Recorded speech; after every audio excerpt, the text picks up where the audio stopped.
6 வர்க்கங்கள். ஷட் வர்க்கம் என்பது என்ன? அதில்தான் முதல்ல க்ஷேத்திரம் 1, 2 ஹோரா, 3 திரேக்கானம், 4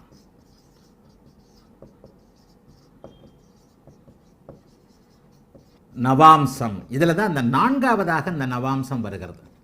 நவாம்சம்,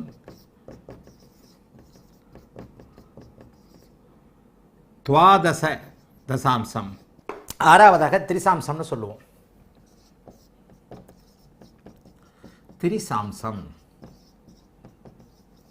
ஆக மிக முக்கியமாக நாம் ராசிக்கு பக்கத்தில் வைக்கக்கூடிய இவை இந்த நவாம்சம் ஷட் வர்க்கம். சப்த வர்க்கத்துக்கு அப்புறம் வர்றேன், தச வர்க்கத்துக்கு அப்புறம் வர்றேன். இந்த ஷட் வர்க்கம் என்று சொல்லப்படக்கூடிய 6 முக்கியமான ராசியின் பிரிவுகள்.